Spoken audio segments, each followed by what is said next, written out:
Radhe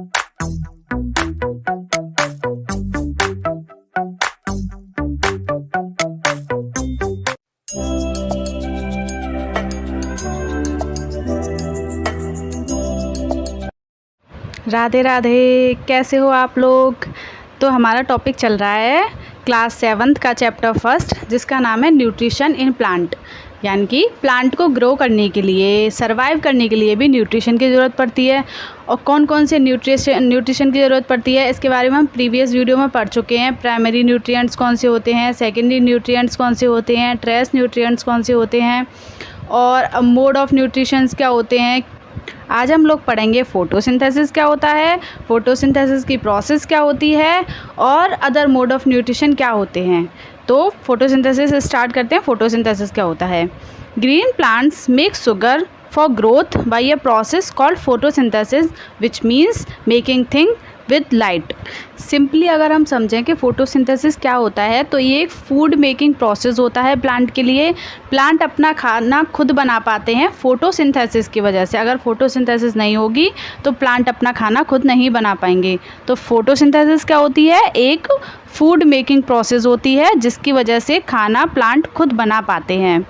photosynthesis ही वह एक process है जिससे प्लांट किसी और के ऊपर डिपेंड नहीं करते, अपना खाना खुद बनाते हैं। Green plants make sugar for growth by a process called photosynthesis, which means making thing with light। इसका मतलब होता है किसी भी चीज़ को लाइट की हेल्प से बनाना। जो सनलाइट होती है उसका यूज़ किया जाता है फोटोसिंथेसिस की प्रोसेस को पूरी करने के लिए। जो ग्रीन प्लांट्स होते हैं वो सनलाइट यूज़ करके फ़ोटोसिंथेसिस की प्रोसेस पूरी करते हैं।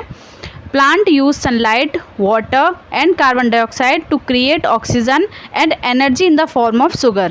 जो प्लांट्स होते हैं वो यूज़ करते हैं सनलाइट को, वाटर को और कार्बन डाइऑक्साइड को ऑक्सीजन क्रिएट करने के लिए, यानी कि हमको ऑक्सीजन देने के लिए, और एनर्जी क्रिएट करते हैं शुगर की फॉर्म में।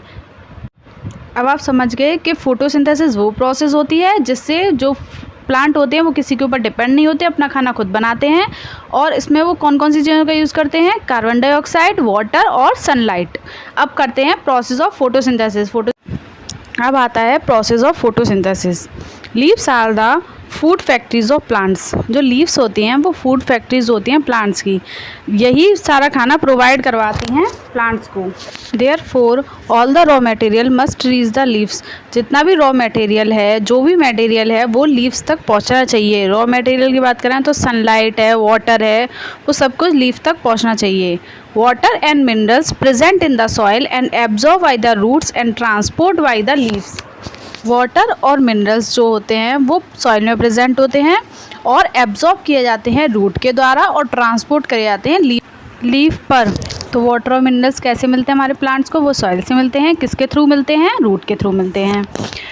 Carbon dioxide from air is taken in through the टिनी pores present on the surface of leaves.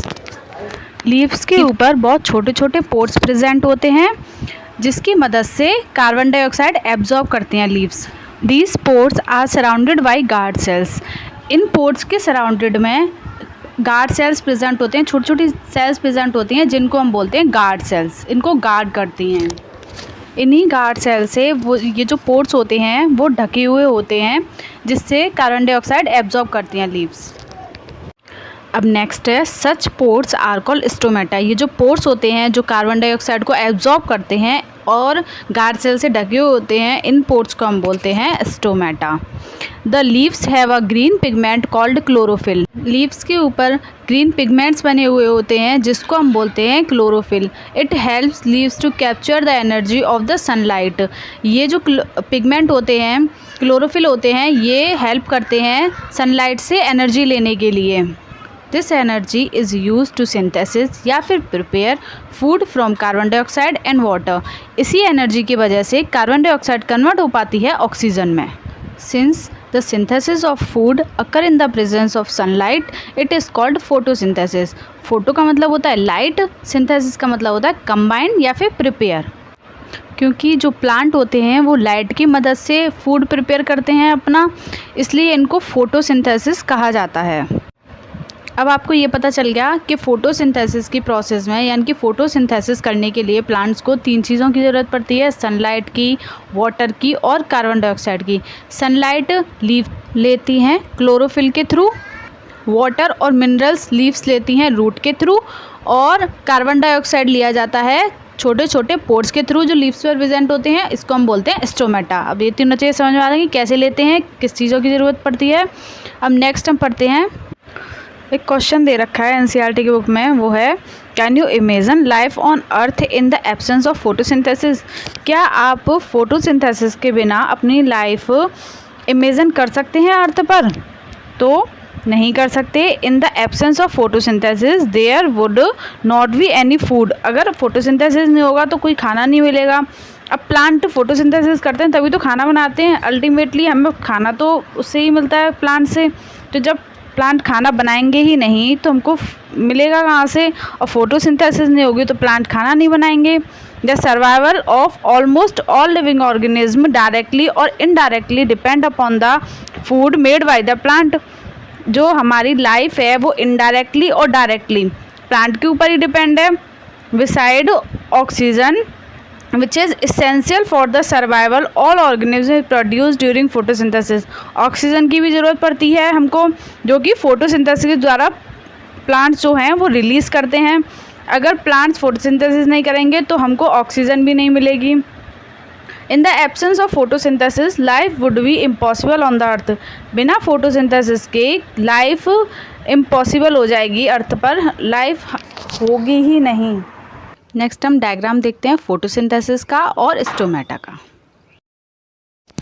ये हमारा फोटोसिंथेसिस का डायग्राम है। इसमें सनलाइट ले रहे हैं लीफ के द्वारा, और पानी ले रहे हैं रूट के द्वारा, कार्बन डाइऑक्साइड ले रहे हैं लीव्स के द्वारा, और ऑक्सीजन को रिलीज़ कर रही हैं लीव्स। सनलाइट को एब्जॉर्ब करने के लिए लीव्स के ऊपर ग्रीन पिगमेंट बने हुए होते हैं जिनको हम बोलते हैं क्लोरोफिल, जिसके द्वारा वो सनलाइट को एब्जॉर्ब करता है। कार्बन डाइऑक्साइड को एब्जॉर्ब करने के लिए लीव्स के ऊपर छोटे छोटे पोर्स बने हुए होते हैं जो गार्ड सेल से ढके हुए होते हैं। उन पोर्स को हम बोलते हैं स्टोमेटा, जिसके थ्रू लीव्स जो हैं वो कार्बन डाइऑक्साइड को लेती हैं और वाटर और मिनरल्स को रूट्स के थ्रू लीव्स तक पहुंचाया जाता है, जो कि हमको सॉइल से मिलते हैं। तो ये तो हो गया फोटोसिंथेसिस का डायग्राम। अब नेक्स्ट हम पढ़ते हैं स्टोमेटा का डायग्राम। ये है स्टोमेटा का डायग्राम, जिसके द्वारा कार्बन डाइऑक्साइड को लीव्स एब्जॉर्ब करती हैं, बिना स्टोमेटा के नहीं कर सकती। तो 2 टाइप के स्टोमेटा प्रेजेंट होते हैं, क्लोज स्टोमेटा और ओपन स्टोमेटा। ये ऊपर वाला है क्लोज और नीचे वाला है ओपन। जब ये कार्बन डाइऑक्साइड को एब्जॉर्ब कर लेती हैं तब ये क्लोज हो जाती हैं और ऑक्सीजन को और H2O को रिलीज़ कर देती हैं। मींस ये कि जब इनको कार्बन डाइऑक्साइड एब्जॉर्ब करनी होती है तो स्टोमेटा ओपन हो जाता है, और जब ये एब्जॉर्ब कर चुके होते हैं और ऑक्सीजन को और H2O को रिलीज़ कर चुके होते हैं तो ये क्लोज हो जाता है। आई होप कि आपको फोटोसिंथेसिस और फोटोसिंथेसिस की प्रोसेस अच्छे से समझ में आ गई होगी। आज के लिए इतना ही। कल हम पढ़ेंगे अदर मोड ऑफ न्यूट्रिशंस और इंसेक्टिवोरस प्लांट्स कौन से होते हैं, तो इसके बारे में हम कल डिटेल से पढ़ेंगे। Thank you.